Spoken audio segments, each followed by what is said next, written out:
क्या कहता है?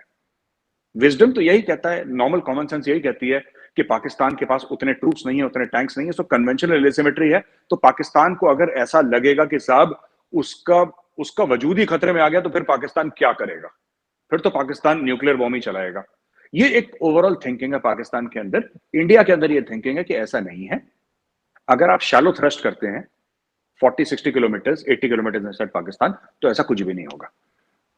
पाकिस्तान नहीं करेगा, ऐसा हमारा मानना है, नहीं करेगा। ये गीदड़ धपकी कहते हैं इसको हिंदी में, I don't know what you से इन उर्दू, बट ये ऐसी है, ये बोल रहे हैं, हर समय बोलते हैं। फिर एग्जाम्पल दिया जाता है, तो शेख रशीद ने भी ऐसे ही बोल दिया था, ऐसे ही बोलते हैं, इसमें कोई दम नहीं है। और अगर लड़ाई होगी, वी विल गो इनसाइड। हम जो अरबों डॉलर खर्च कर रहे हैं डिफेंस पे, इट इज नॉट दैट कि वी डोंट थिंक कि लड़ाई होगी नहीं, वी थिंक कि लड़ाई होगी। There will be limited conflict with China and also with Pakistan, दोनों के साथ we have to prepare for. कि 2014 में जब मोदी जी आए थे ना, तब से मोदी जी ने 2014 में और 2015 तक मोदी जी ने कोई अग्रेसिव बात नहीं करी थी।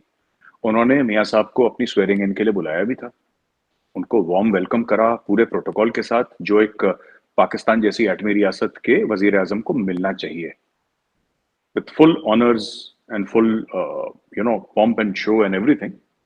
प्रोटोकॉल के साथ मियाँ साहब को वेलकम करा, ही वाज सिटिंग देयर। उनके घर में फंक्शन था, ही सेड आ जाओ Modi ji, against the advice of the SPG, the special protection group and the protocol people. He said कि नहीं, बुलाया है, मुझे जाना चाहिए, क्योंकि मामला घर का, ये पॉलिटिकल मामला, डिप्लोमेटिक मामला नहीं, मेरे दोस्त ने घर पे बुलाया है, और दोस्त बुलाएगा, घर में शादी है, लड़की की शादी है, तो जाना चाहिए। There are social context to this also in the Indian context, की बेटिया की शादी है, मुझे जाना चाहिए। आपके यहाँ भी आई थिंक यही चीज होती होगी कि हाँ बेटी की शादी है, तो then you go. And Modi ji गए भी, and I think that was a goodwill gesture. उसके बाद जो हुआ, चाहे उड़ी वाला मामला, चाहे पठानकोट वाला मामला, things started turning back to us. और मुझे ऐसा लगता है कि मियाँ साहब ने समझाया भी होगा कि साहब it's not under my control, ये सब मैं नहीं कर रहा। But the fact of the matter is कि यही चीज मियाँ साहब ही जब प्राइम मिनिस्टर थे, तब कारगिल भी हुआ था। अब same prime minister on another this thing he comes and then he talks about कि सब ये मेरे कंट्रोल में नहीं है, ये तो किसी नॉन स्टेट एक्टर ने कर दिया या फौज ने करवा दिया, जो भी XYZ, मुझे नहीं पता क्या स्टोरी है, लेकिन ये काम हो गया। जहां तक आपने बोला कि there is possibility of a limited conflict under the nuclear overhang, ये बात हम लोग भी कहते हैं चीमा साहब। तो इसके दो पहलू हैं। जो इंडिया राफेल खरीद रहा है या इंडिया S-400 खरीद रहा है, मोस्टली फॉर चाइना, ये बात सच है, मोस्टली फॉर चाइना। बट और इंडिया ने ट्रूप्स भी मूव करे हैं from the western to the eastern border. But इसका मतलब ये नहीं है कि India has lowered it guards against against Pakistan. वहां पे भी हमारा जबरदस्त डिप्लॉयमेंट है चीमा साहब, हमारी मैक फोर्सेस का, हमारी आर्टिलरी का, हमारी इन्फेंट्री का, हमारी स्पेशल फोर्सेस का, और सबका वहां पे है इन्वॉल्वमेंट, बहुत ज्यादा है। And we believe and we are preparing, because we cannot let our guard down. We firmly believe, I have spoken to a lot of people, and they firmly believe that yes, a limited war with Pakistan will happen. जहां तक पाकिस्तानियों का ये मानना है कि हमारे पास कोई ऑप्शन नहीं है except to go nuclear in case of an Indian aggression और इंडियन वॉर, इंडिया को लगता है कि दिस इज ब्लफिंग। क्योंकि बहुत समय तक पाकिस्तान ने ये कहा है कि हम तो कारगिल पे चढ़ जाएंगे, हम तो तुम्हारे 527 बंदों को वीरगति को प्राप्त हो गए, जो उनको हमने मार दिया, वो हम कर देंगे, लेकिन अगर तुमने जवाब दिया तो हम बम मार देंगे तुम्हारे ऊपर।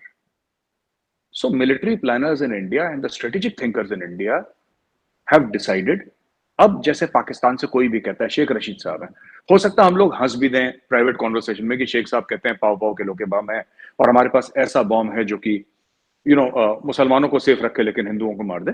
वो जिस कॉन्टेक्स्ट में भी उन्होंने कहा है, बट देखिए in India they have said okay, and they have noted it down, and they have sent it to various people around the world who deal with such matters, कि here is the sitting home minister of a nuclear country who's actively talking about a nuclear strike. अब हो सकता है कि शेख साहब ने मजे मजे में कहा हो, पर ये बहुत इन द लॉन्ग रन ना बूंद बूंद से सागर भरता है, जैसे हिंदी में कहते हैं, with drops, small little drops and ocean fills up. So ऐसे स्टेटमेंट्स देना, तो भारत का ये मानना है कि एक तरफ ठीक है, पाकिस्तानी जो बोल रहे हैं उनको बोलने दीजिए, हम तो उनको नहीं रोक सकते, उनकी फ्री विल है, वो बोलें। इसको हम दुनिया के सामने प्रेजेंट करेंगे कि this, the people here who are with the nuclear weapons here, they are highly responsible, because even Imran Khan has said Kashmir के ऊपर न्यूक्लियर वॉर हो सकता है। इनको ये नहीं पता कि न्यूक्लियर वेपन का वर्ड मुंह से लेना ही नहीं है। इनको किसी ने या तो बताया नहीं है, एजुकेट नहीं करा। न्यूक्लियर वेपन्स आपके पास हैं, आप चुप रहिए, बिल्कुल आपको बोलना नहीं है उसके बारे में। रमीज राजा साहब जो बड़े मशहूर क्रिकेटर हैं और एक बॉलीवुड फिल्म गुलामी में भी वो हीरो बने थे, रमीज राजा साहब, और बड़े मशहूर क्रिकेटर हैं और पाकिस्तान क्रिकेट बोर्ड के वो आई थिंक चेयरमैन भी रह चुके हैं, समथिंग लाइक दैट।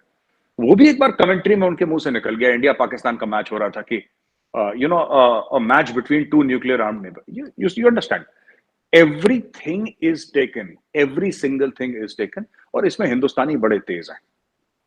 आपके मुंह से कुछ निकलेगा, it will be noted, it will be presented with proper documentation to the right people in the world.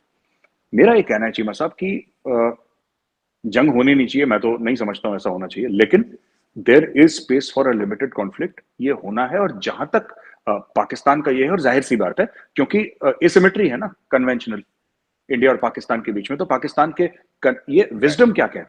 Wisdom तो यही कहता है, नॉर्मल कॉमन सेंस यही कहती है कि पाकिस्तान के पास उतने ट्रूप्स नहीं है, उतने टैंक्स नहीं है, सो कन्वेंशनल एसिमेट्री है। तो पाकिस्तान को अगर ऐसा लगेगा कि साहब उसका उसका वजूद ही खतरे में आ गया, तो फिर पाकिस्तान क्या करेगा? फिर तो पाकिस्तान न्यूक्लियर बॉम्ब ही चलाएगा। ये एक ओवरऑल थिंकिंग है पाकिस्तान के अंदर। इंडिया के अंदर ये थिंकिंग है कि ऐसा नहीं है। अगर आप शैलो थ्रस्ट करते हैं 40-60 किलोमीटर, 80 किलोमीटर इनसाइड पाकिस्तान, तो ऐसा कुछ भी नहीं होगा।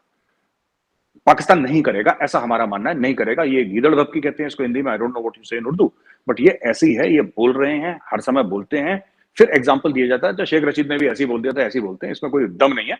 और अगर लड़ाई होगी, वी विल गो इनसाइड। सो हम जो अरबों डॉलर खर्च कर रहे हैं डिफेंस पे, इट इज नॉट दैट कि वी डोंट थिंक कि लड़ाई होगी नहीं, वी थिंक कि लड़ाई होगी।